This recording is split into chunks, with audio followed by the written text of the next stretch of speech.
The Bournemouth University logo is shown on screen with the title Athena SWAN and the following text using Athena SWAN to create an inclusive work and study environment. Professor Christine Maggs, Executive Dean, Faculty of Science and Technology, with the Bournemouth University and the Athena SWAN member logos. This talk is part of the Athena SWAN Week undertaken at BU 2014-2015. The slide has the Bournemouth University and the Athena SWAN member logos on the left-hand side with the slide content on the right. Slide title reads More Johns Than Women, Chief Execs and Chairs of FTSE 100 Companies. Slide shows a graph that clearly explains there are more Davids, Johns or people with the title Sir working in a job than women. The speaker explains the slide. So this is a headline that was very striking. You may have seen it in it was in the financial pages of The Guardian.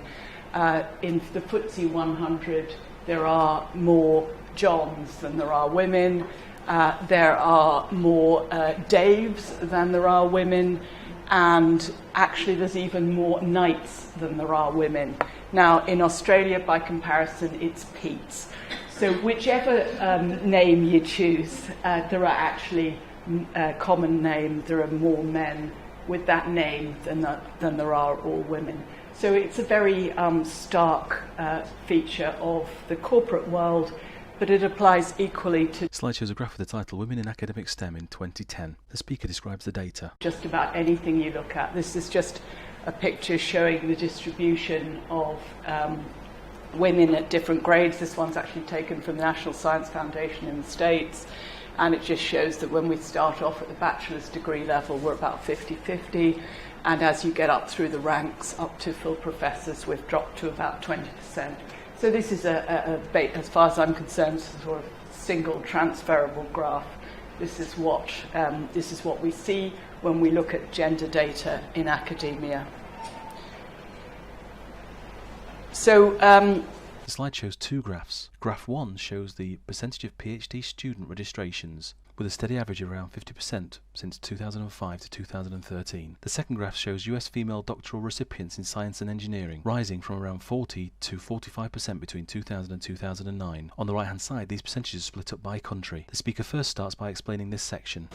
When you look at it in more detail, this is actually an American one here, and we see that over time, at the doctoral level, we've got up to around 50% over time, 50% of doctorates are received by women.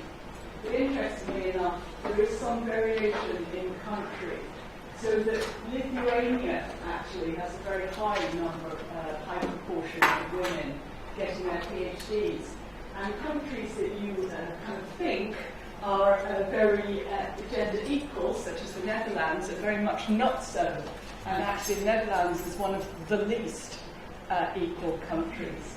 And the former Eastern Europe is often quite a lot better. Better means having equal numbers of men and women. And in my own former university, Queen's, you could see a similar thing. We've got about equal numbers of PhD students, male and female. Slide shows a graph with the title Percentage of Females and Males at each level across SET schools in Queen's University, Belfast. The speaker explains the data. Now, the pattern that I showed there in the coloured graph from the National Science Foundation, it doesn't really matter where you get your data from, you'll actually see the same pattern. So this is in Queen's University, Belfast. It's the institutional submission, undergraduate across all set schools, science, engineering and technology. So undergraduates, it's about 50-50, females in the darker bar. Postgraduate talk, we actually get slightly more women than men. Postgraduate research is very close to 50-50. Research assistants, still quite equal, lecturers still quite equal, and then it's at the promoted levels that it starts dropping.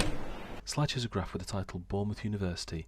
It shows the total headcount of staff versus the percentage female. The speaker explains the percentages. And we can also look at this. This is from the bronze institutional submission from Bournemouth University. I just borrowed one of our graphs. It's not gone fully public yet because we haven't got our feedback, but I think you wouldn't mind me giving just one data. So if we just look at the dashed lines, which is the percentage female, and the 50% line is that one just on the arrow. So at the lower grades of staff, we're above 50%.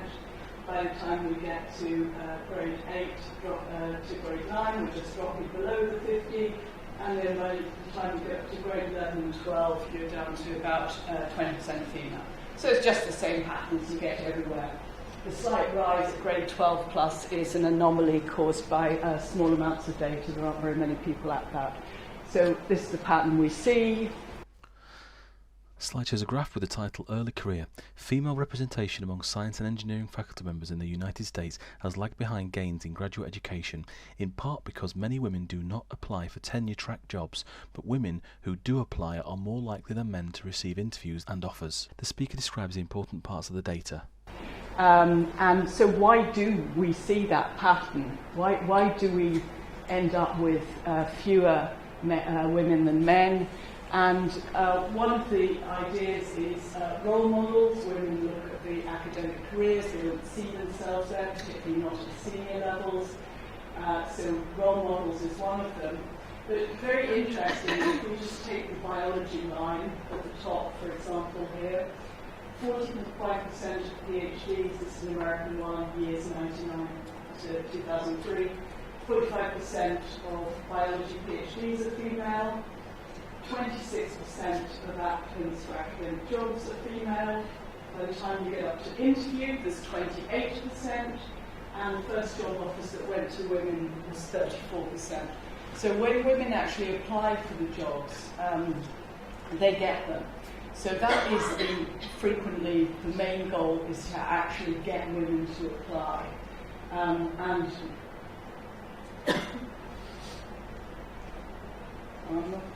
pointing this in the wrong direction. Slide shows a graph with the title School of Biological Sciences QUB. It shows the percentage of total applications and appointments and the number of applications and appointments from 2006 to 2012. The data is explained by the speaker. This is data from Queen's, and if we look at the percentage of female applications and the percentage of female appointments, the open bars are applications, the closed filled bars are appointments. So most of the time we see more women, a higher proportion of women appointed than actually apply, not in that year. Sometimes numbers are quite low. But it's generally the case that when women apply, they are actually more likely to be appointed. And this is found in completely independent situations such as the School of Biological Sciences in Queen's and that large American survey, which actually I have to say I was quite pleased to see the results of the American survey, because I had been slightly wondering whether it might actually be something to do with me, and I had been pushing things a bit too far. Not unconscious bias, but actually conscious bias. Not anti-male, of course, but just making clear that everything was taken into account when a woman was being interviewed. Slide shows the title Bables are the key factor to stop women applying. It shows postdocs who decided against careers as research faculty members in 2009. The key data is described by the speaker. So why don't women apply? Why are they fewer in applications than men? Why are they dropping out as we go from PhD to lectureship and upwards? Well, this survey from the United States is that really it's about babies, and by no means everything that we're talking about in employing women is about babies, certainly not. But on average, when you survey a broad range of people, babies are what it comes down to. So, quotation from Wendy Williams from Cornell: plan to have children in the future, or already having them is responsible for an enormous drop-off in women who apply for tenure-track jobs.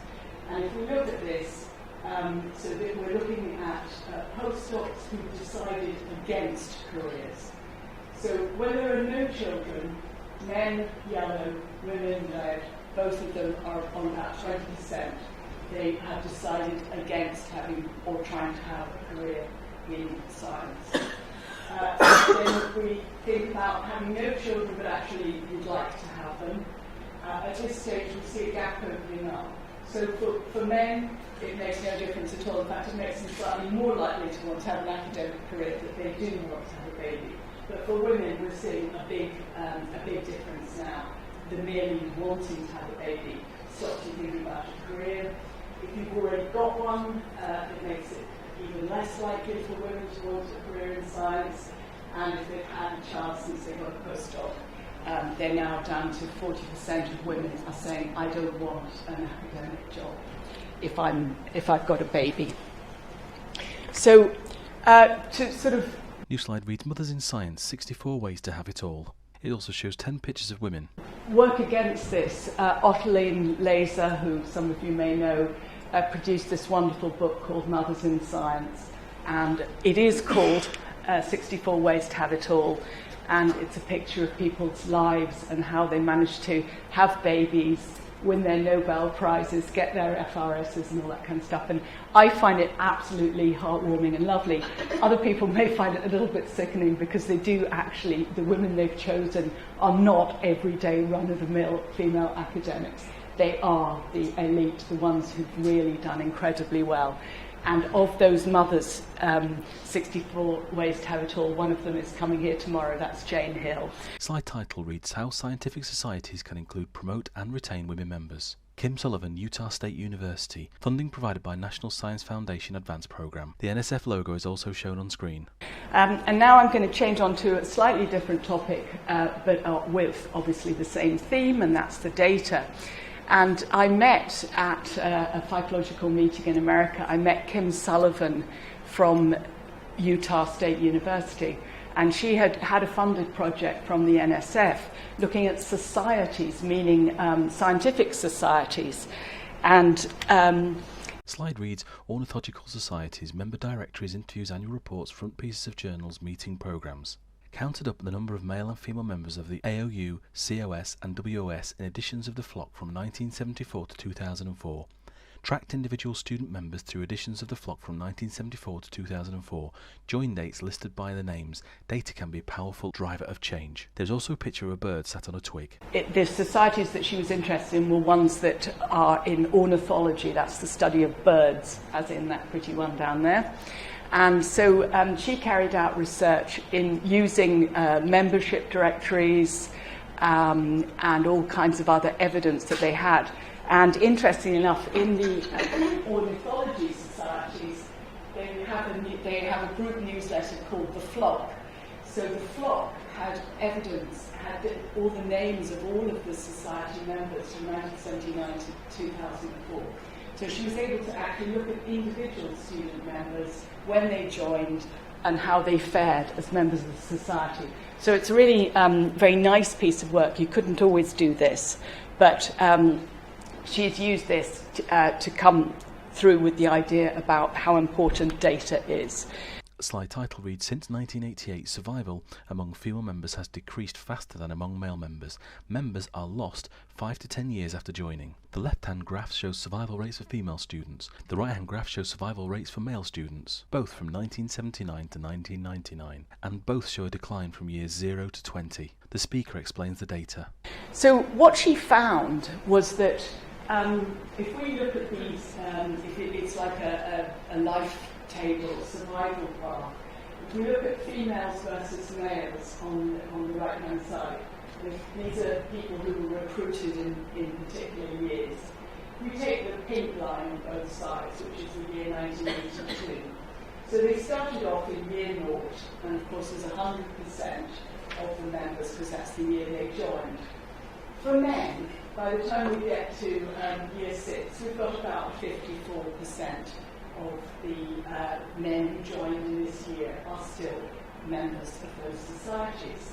But if we look at women, by the time we've got to year 6, I said the wrong way around, the females are down to, in year 6, they're down to 54%. But if you compare males, they're 68%. And the same goes for all of it. The graph shape, as you can see, is much lower down. So women are leaving the science societies, the ornithology societies. And this was something, it had not really been appreciated until she started analysing it. Slide shows a black and white picture of what seems to be club members. The content on the slide is read by speaker. So once they started realising this, she presented the data to the societies, and they realised that if they didn't do something about this, it wasn't going to be just an old boys club, it was going to be an old man's society, because all the females would have dropped out. So she analysed the data, showed them, and they did take some steps to do things. Slide shows two graphs with title Changing Career Goals When Partner in the Same Field and the median number of jobs applied for. The speaker reads the content from the slide and explains the graphs. But she also did some very interesting interviews, and what she found was that actually women were more likely to change career when their partner was in the same field. So female ornithologists, the pale blue here, 70% of them were going to not be ornithologists anymore if their partner was in the same area. And in terms of numbers of jobs applied for, women with partners applied on average for fewer jobs than men, and once they got partners, they were less likely to apply for jobs altogether. So this is something which I think most people in the room will be familiar with. Once you've actually got a partner, you try to balance your needs in your career with your partner's needs and career. And in many cases, what has happened here is that the female ornithologists have decided that actually they'll go for a different career, maybe in support services or something like that, in order to allow their male partner to pursue his absolute love of studying birds. Slide reads what happened to female students. The bullet points are read by speaker. So what happened to the female students? Well, as the job market became more competitive, fewer of the women transitioned to long-term members. Because the women often did have partners in the same field, they accommodated their partners' careers. And so they tended to drop out of this. Slide title reads Kim's Advice for Graduate Students. The 5 points are read by the speaker. And Kim, having done this analysis, she gave some slightly humorous advice to the graduate students. Develop quantitative skills, consider non-academic positions, apply for lots of jobs, date outside your graduate program so you didn't end up in the same field as your partner. And of course, if you want children, don't wait too long. But although the advice was humorous, I think because this was a survey done quite widely, and it's kind of, because it's funded by the NSF, it's got some sort of authority, or it's not just anecdotal, let's say. So I thought it was very interesting. Slide shows the Athena SWAN Silver Award and Gold Award logos. The 4 bullet points are read by the speaker. Now I'm going to bring in Athena SWAN and what it's about. Now, most of you will know something about it, maybe in some cases actually quite a lot at this stage, through the Women's Academic Network in this university and so on. But the idea is to advance women in STEM, with the M now representing medicine, the M on the end.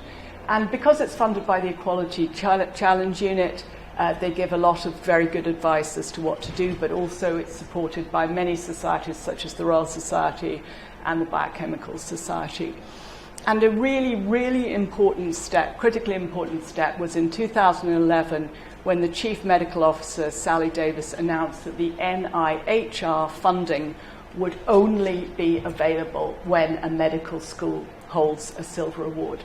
Now, medicine, of all the areas that show a little bit of gender inequality, medicine is the most outrageous. And so this was a really, really major step, and she knew exactly what she was doing. The Research Councils UK may follow this. Certainly it will help to improve REF environment scores and such like. And the Loughborough University did an independent evaluation into the impact and effectiveness of the Charter, which confirmed that the award scheme does advance gender equality, changes working culture and attitude, within participating departments and universities. So in my abstract for this talk, I slightly cheekily referred to vice-chancellors and their interest in receiving prizes and medals. Slide has a title, Jocelyn Bell Burrell, born 1943. There's a picture of Jocelyn next to a radio telescope. The text on screen is read by speaker. But I thought that was my own interpretation of what had happened until I was at a talk by Jocelyn Bell Burnell, who is an extremely distinguished astrophysicist. She had the discoveries, she discovered radio pulsars, and she worked on a Nobel Prize-winning discovery of this. And she was in the very beginning of the people developing SWAN. It was basically her idea, and actually the prizes and awards were aimed at specifically vice-chancellors, because vice-chancellors like to get awards, of course. It's nice to have a photo of yourself doing something nice. So it was actually, it's genuinely the reason. So there's two strands going on all the time. One of the strands is we have to meet the needs that will actually get the prize, if you call it that, award. But of course, there's a reality too, which is about the culture and about making things better for women. But don't ignore the prize side of it. Slide shows a picture of 5 people. The speaker explains who the people are. In reference to her jacket, it looks patterned with a pattern of a chain on it. And this is a picture from Queen's, where our Vice-Chancellor, Peter Gregson, there is in the middle. And yes, I have a very poorly chosen jacket. I took it out of my wardrobe, not thinking what it would actually look like in a photograph. It looks like I'm wearing a chain. And on the right there is Professor Patrick Johnson, who was head of medicine, which got the silver award at the same time as we got the gold. And he now is Vice-Chancellor of Queen's. So we pleased our Vice-Chancellors, and I totted up how many times we'd got imaged on his leaving photographs, and it was a lot. So it is important. It's very, very, very important to get buy-in from the top. And that's why it's very nice to see both Tim and John here, showing that they are with us in trying to improve gender equality in this university. Slide shows a graph with the title Bournemouth University, all staff submitted to REF 2014. The data is explained by the speaker. So the point about analysing data, I hadn't told you about that, I was going to put this up. The point about SWAN is it is data-based. It is data, data are what allow us to identify the problems, and so it is about rationality. And what we've actually found is that once all the data were analysed properly, the percentage of women submitted to REF in Bournemouth was just around 20, and the percentage of men submitted to the REF 2014 in Bournemouth was just nearly double that. So there is a gender inequality, and that's doesn't mean curtains to submitting for the Bronze Award, but what it does mean is that we've got to find out what this is about. So, slide title reads, "This needs to be understood." The bullet points are read out by the speaker. This needs to be understood, and the action plan that Tian wrote and James has got a lot of elements in it to address what this is actually about. So there's lots of things that can be done, but first of all is actually understanding the data. What does this mean? But once you have done that, then you can put measures in place such as more mentoring, and these are the things that are already going on. The writing workshops, writing retreats, clearly I've heard about these from several people. It's a really great thing. Encourage confidence. Now, we know that women can very quickly lose confidence, seemingly more than men, and it's about encouraging people to say, of course your research is good enough, and helping them when needed. Workload allocation models is something very significant, because it is possible for a gender imbalance to have developed in workloads without anyone noticing. Of course, it's not done deliberately, but if some people are more likely to say yes to doing a job and some people are more likely to say no, it may be that certain people end up with more of certain types of job. But I have to say it is also possible that there was some biased selection of people for REF by gender, and I don't mean conscious, of course not, but unconscious bias we now know is absolutely pervasive. It applies to all of us, and there are unconscious bias training sessions going on this week, which I hope to attend. Really, it's something which you have to understand, and it's not suggesting there's anything wrong with any bias that did happen due to unconscious bias. It happens. Slide title reads ECU Recommendation Image Audit, School of Biological Science News Athena SWAN Gold Award, Issue 21, March 2014. With the headline, School of Biological Sciences excels in REF 2014. So the ECU, the Equality Challenge Unit, recommend an image audit, and the images that I'm just going to illustrate here are where you have a newsletter, and I've mentioned this to a couple of the people in departments who are planning to run for the departmental submission. The image audit means that you ensure that there are always women shown. And as a manager or leader, what I would say is you've got multiple goals. You've got to bring in research money, you've got to publish, you've got to keep the teaching running, you've got to try to stop squabbles developing, all the kinds of things that you do. But at the same time as doing all of these things, you just keep in part of your mind the gender aspect of it. So, slide title reads DARD Postgraduate Prizes. There is an image of 7 people. Here's the prize winners. These are all images from actually my last issue of the magazine. And so these are female postgraduate prize winners. Slide title reads Visit from Straybain Academy. There is an image of students in a lab next to a projector screen. Here's a talk to schools. And I know you have plenty of women and young women coming in for your schools, and that's my former Director of Education there, who's, I'm delighted to say, just been appointed to the head of the school in University of Brighton. So he's only going to be a few hours away from me now. So there's young women. Slide title reads PhD Induction and Sheena's Departure. There is an image of parents with newly born twins and an image of lots of staff and students having fun. Things that show that it's family friendly. I know you've got the great advantage here of actually having a creche on campus, so it should be really easy to get lots of pictures of really junior people around. So the top picture there is my former colleague Sheena, who surprisingly ended up with twins. And actually led to her leaving Queen's. But anyway, what didn't hold that against her. Here's her lovely babies, here's her charming husband, and so we celebrated that, and then a postgraduate mentoring event below there, men, women together. Slide shows a lot of content with the title 3 Distinguished Female Scientists Within 7 Days. The school hosted 2 cluster seminars and an all-school special seminar over the course of 1 week. Slide also shows images of 3 women and the diary entries of when they were coming to speak at the school. And then you can take very deliberate steps to ensure that seminars, you get the most distinguished women you can get. Now, most senior women who've achieved a great deal are really only too pleased to come and to share their experiences, like Jocelyn Bell Burnell. And it can be really inspiring to have these people.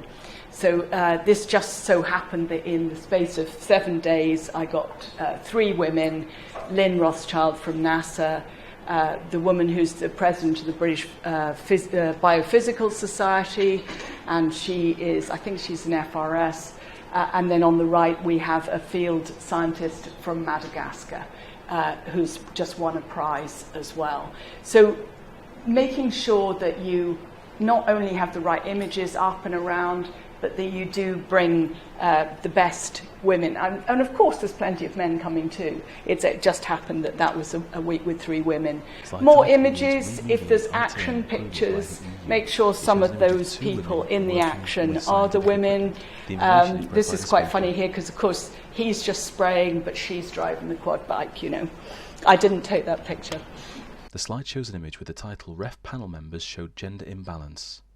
REF, actually, one of the interesting things, that is the REF This is my panel chair, Mark Price, who is he's Deputy Vice Chancellor in UCL, and this is the Deputy panel chair who's actually runs Darwin College in Cambridge. But there was a distinct gender lack of women in our ref panel. It may be because it was Earth and Environment, but it just so happened that the 4 women who were on the panel, we did tend to slightly block vote on things.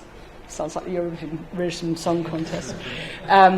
Slide shows an image with the title Inspiration, Judith Gillespie, Deputy Chief Constable of Northern Ireland. More image stuff, and this is the cop that I told you I was going to show. This is Judith Gillespie. She was the Deputy Chief Constable of Northern Ireland, and when she described what she had to get through to get that position, it's absolutely amazing. The middle, of course, is Peter Gregson again, and the right was the chair of our Senate. So Judith, in order to become a top cop, you have to actually spend 6 months in England. So she had spent 6 months away from her children in England when they were quite young, and her husband had picked up the slack. Slide shows a selection of images with the title Queen's University Belfast, School of Biological Sciences. It shows images containing women and the Athena SWAN Gold Award logo. More image stuff, just even in the background of a lab, make sure there's females there as well, when the senior people, and actually on the top right is our L'Oreal Woman in Science award. She was the L'Oreal Woman for Thailand. And when I was telling our marketing department about this, the guy from marketing said, "Oh, I suppose she must be good looking." I said, "What do you mean?" He said, "Well, you know, she's won the L'Oreal Award." I said, "No, actually, this is the L'Oreal Award for Science." But it turned out she's actually very good looking. So she did end up being photographed quite a lot. Slide shows an image of Micheline Skeely Sheffington with the title I'm from a family of feminists. I took this case to honour them. The slide is explained by the speaker. And I'm just going to finish on something which is quite, well, to me, quite funny, but also we do need to think about these things that can happen. And this is about promotions. In NUI Galway, this is Micheline Sheehy Skeffington. She has a very well-known name in Ireland because her grandmother was a suffragette and her grandfather was shot in the Civil War. But she actually started in NUI Galway just at the same time as me. So she took her university to court for discrimination in not promoting her. Women know why she took the case, men don't get it, she says. The slide shows a lot of text. The important parts of the text are read out by the speaker. And the Equality Tribunal described NUIG's promotion processes as ramshackle.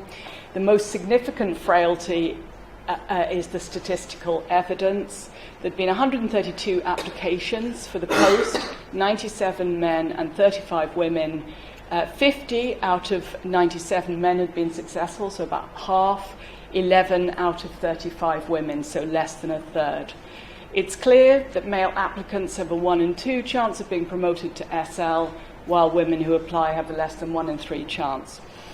And amazingly enough, having examined this evidence, the tribunal ordered NUI Galway to promote Micheline to senior lecturer from July 2009, even though she was actually retired, pay her the full salary difference and to award her a tax-free €70,000. So the university was also ordered to review its policies and procedures in relation to promotion to senior lecturer to make sure they're in compliance with these acts, with particular reference to the gender grant. So I finished on that because this is why it's essential to always monitor your data. We actually have analysed the promotions data and we know what it is. I won't say too much at this stage until it goes public. But when you are a member of SWAN Athena and when you analyse your data routinely, such a thing as happened in NUI Galway can't happen because they would have known that. They would have known that that couldn't happen just by chance and they would have put measures in place to deal with it. So I think I'm ending on that just to show the benefits to the institution of regularly examining your data and also bringing in things like the workload allocation model, which a SWAN Athena will require. Okay, thank you. Next on screen reads, if you would like to find out more about the dignity, diversity and equality work at the university, please contact Dr James Palfman-Kay, Equality and Diversity Advisor, email diversity@bournemouth.ac.uk, Facebook Equality and Diversity at BU, Twitter @equality@BU, www.bournemouth.ac.uk/diversity. The Bournemouth University logo is then shown on screen.